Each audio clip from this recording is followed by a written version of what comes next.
नमस्कार दोस्तों, मैं भरत शाह अल्मोड़ा उत्तराखंड से आपको सुनाता हूं the real life story about Roopkund.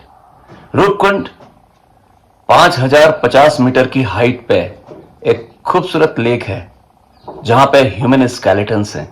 है ना रहस्य से परिपूर्ण। आप मेरे साथ इस लेक की यात्रा कीजिए और मैं आपको बताता हूं वो एक्सपीरियंस जो कई साल पहले यानी 90s में मैंने किए थे। प्रोफेशनल ट्रैकिंग की यूं कहना चाहिए, मेरी शुरुआती दौर था।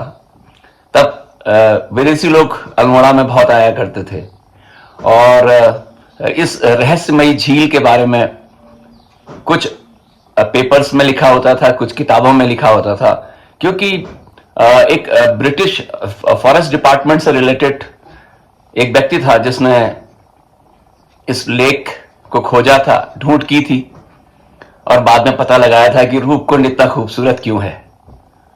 हम तो फॉलोअर्स हैं, जहां पे विदेशी लोग जाते थे हम लोग वहां ये देखने जाते थे कि वो वहां क्यों जाते हैं। उत्तराखंड आंदोलन उस वक्त चल रहा था तो कोई ऐसी परेशानियां नहीं थी। ट्रैफिक कहीं कहीं पर रोके हुए थे और बहुत पीस थी, मतलब ये कहना चाहिए कोई भीड़ नहीं थी उस टाइम पे। मैंने जो है इस रैकी, पहले मैं इस ट्रैक पे गया अल्मोड़े के कुछ फ्रेंड्स के साथ। वो दौर ऐसा था जब हम लोगों को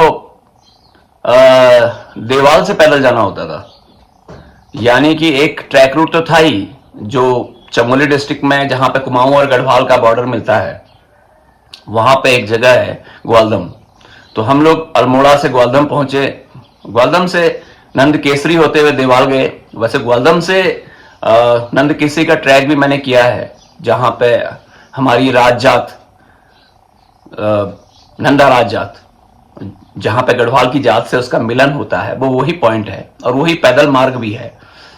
लेकिन जब शुरू में मैंने ये ट्रैक किया था रूपकुंड का, तो उस वक्त मैं देवाल पहुंचा था और देवाल से पैदल ये सफर शुरू किया था। बकरीगाड़, मुंदोली होकर के लोहाजंग। लोहाजंग एक ऐसा स्पॉट है जहां से आपको नंदा घुंटी दिखता है और सामने से दिखता है औली का बहुत बड़ा बुग्याल, जिसको देख के लगता है कि वाकई में आपको कितनी ऊंचाई पे जाना होगा। और ऐसा ही कुछ हुआ।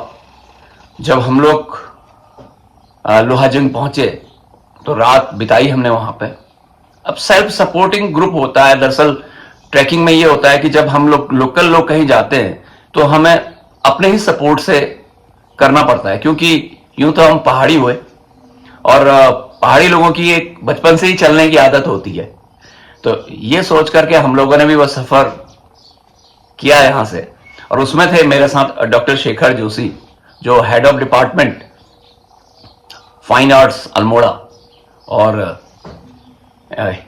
हम करीब 4 लोग थे और लोहाजंग से हमने ये सफर शुरू किया। उस वक्त कूलिंग होते हुए वान तक के लिए रोड नहीं जाया करती थी, तो हम लोगों ने जो सफर किया वो एक पैरेलल रूट था।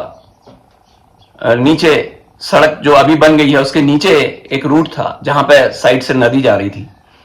और तब हम लोग दीदिना की चढ़ाई नहीं चढ़ते थे। आजकल तो बहुत इजी है कि आप कूलिंग होते हुए दीदिना चढ़ते हैं, दीदी के बाद औली बुग्याल जाते हैं और औली के बाद बेदनी पहुंचते हैं। उस वक्त क्या होता था कि हमें वान ही पहुंचना होता था और वान में एक आखिरी गांव था उस क्षेत्र का जहां पे लाटू देवता का मंदिर है, जो हमारी नंदा राज जात के नंदा देवी के भाई माने जाते हैं और उनका भी यहाँ पे पूजन होता है। और कहते हैं जब वान में गांव में पानी नहीं आता है तो लाटू देवता की पूजा की जाती है, तो गांव में पानी आ जाता है। और नंदा राज जात में लाटू देवता की बहुत अहमियत है। तो वहां से वो चढ़ाई शुरू होती है वान से, और वान से सीधे चढ़ते चढ़ते चढ़ते जब आप लगते हैं कि अरे, आप लगता है कि यार ये जंगल कब खत्म होगा, जंगल खत्म होने का नाम नहीं, और आप चढ़ते जा रहे हो चढ़ते जा रहे हो, अब घना जंगल। और फिर सडनली क्या होता है कि मेडोज चालू हो जाती हैं और ट्री लाइन खत्म हो जाती है। यानी कि आप समझ लीजिए कि आप 3000 मीटर की हाइट पर पहुंच जाते हैं। 3000 मीटर पूरा घास का मैदान। और जो हमारे बकरी वाले होते हैं या भैंसे वाले या जो गाय इनको चराने के लिए जो लोग जाते हैं शेपर्ड्स, वो लोगों का वो मतलब बरसात के टाइम में वो जगह हुआ करती थी और उनकी छोटी छोटी झोपड़ी होती थी। तो वो उन झोपड़ियों में वो रहते थे पूरे 3-4 महीने। तो हम तो टेंट लेके गए थे, तो हम वहां रहे। और फिर उसके बाद जब वेदनी कुंड हमने देखा, जहां पे वेद व्यास ने कहते हैं लिखा है, वेदों का की रचना की है, और नंदा जात का डोला भी वहां पे रुकता है, और उसके बाद फिर मेडोज में ही चलना पड़ता है। और चढ़ते चढ़ते आप पहुंचते हैं पाथर नचोनी। अब पाथर नचोनी बड़ा जबरदस्त सा नाम है, पाथर नचोनी मतलब नाचने वाले पत्थर। अब नाचने वाले पत्थर यानी कि कहते हैं कि जब कन्नौज का राजा जो है इस यात्रा में जा रहा था, हो सकता है पता नहीं कैसे जा रहा था, उसका एक अलग सी कहानी है, लेकिन हमारे उत्तराखंड में ये पूरा पहाड़ देवी देवताओं का वास समझा जाता है। तो कहते हैं कि वो राजा ने यहां पर कुछ नाचने गाने वालों से नाचना नृत्य का आयोजन किया, और देवी के शाप से वो नाचने वाली जो है पत्थर की हो गई। तो इसलिए उस जगह का नाम पाथर नचौनी पड़ा। और पाथर नचौनी में जो एक पड़ाव होता है, और उसके बाद बिल्कुल स्ट्रेट चढ़ाई शुरू होती है कैलवा विनायक की। और बिल्कुल आप यह समझिए पत्थर पत्थर, बिल्कुल हाइट आप गेन करते हुए जा रहे हैं। कैलवा विनायक में ब्लैक गणेश है, मतलब गणेश जी की काले रंग की मूर्ति है, और इसकी भी नंदा राजा के समय बहुत पूजा होती है। और हम पहुंच जाते हैं करीबन 4000 मीटर की हाइट पे। अब 4000 मीटर की हाइट पे पहुंचने के बाद हमें दिखने लगते हैं ब्रह्म कमल, जो हमारा जिसकी हम पूजा करते हैं। और हमारे यहाँ जो नंदा देवी का मेला होता है पूरे उत्तराखंड में, उसमें ब्रह्म कमल चढ़ाए जाते हैं देवी के अनुष्ठानों के साथ।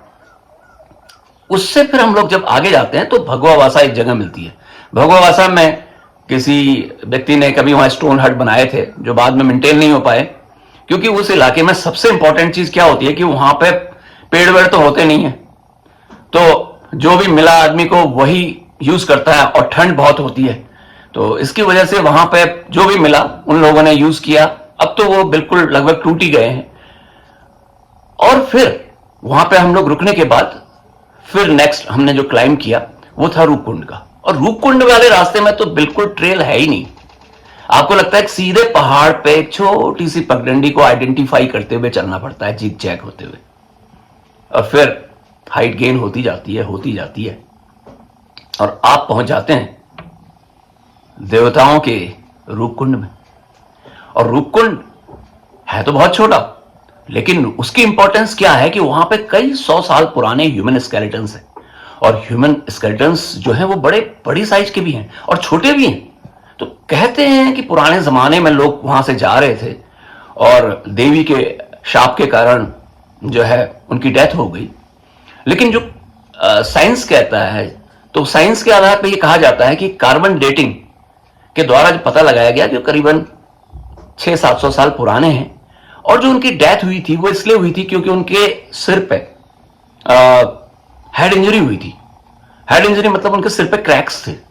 तो क्रैक्स क्यों हुए, उसका मैं सही आपको एग्जांपल बता दूं। वहां पे ऐसा होता है कि ओले पड़े, आइस बॉल्स इस तरीके से पड़ी कि आदमी अपने आप को कोई शेल्टर नहीं होने के कारण बचा नहीं पाया। इसके बाद वो इतने बड़े बड़े आइस बॉल जब उनके सर पर पड़े तो समझ लीजिए आप क्या हुआ होगा। डेथ ही होनी है, स्वाभाविक बात है, बच नहीं पाए। और ये जो जरा गली इसके बाद पहुंचते हैं हम करीब 50 मीटर और ऊपर जाके, वो तो अद्भुत है। मतलब आप देखिए सामने से 7110 मीटर का त्रिशूल आपके सामने है, जिसे आप नीचे से लेकर के ऊपर तक देख सकते हैं। इवन आप उसके एम्बुलेंस जो आते हैं उनको देख सकते हैं। और उसके बगल में है नंदा घूंघट, अद्भुत जगह है। नंदा राजजात इसी जगह से गुजर करके नीचे जाती है शिला समुद्र में, जहां शिलाएं हैं, वहां पे विश्राम होता है। और उसके बाद जात जो है आगे जाती है होमकुंड को। तो जो रूपकुंड की कहानी है वो बहुत इंटरेस्टिंग है, और मैंने ये ट्रैक कई बार किया है और हर ट्रैक में एक नया एक्सपीरियंस है। तो अभी मैंने आज आपको पहला ये ट्रैक शेयर किया, इसकी कहानी शेयर की। इसके बाद मैं आपको बताऊंगा अगले मेरे कुछ ट्रैकों में क्या हुआ। तो बने रहिए मेरे व्लॉग के साथ, भरत सा व्लॉग्स। याद रखिएगा, एडवेंचर की रियल स्टोरीज के लिए अल्मोड़ा से मैं भरत शाह। मिलते हैं।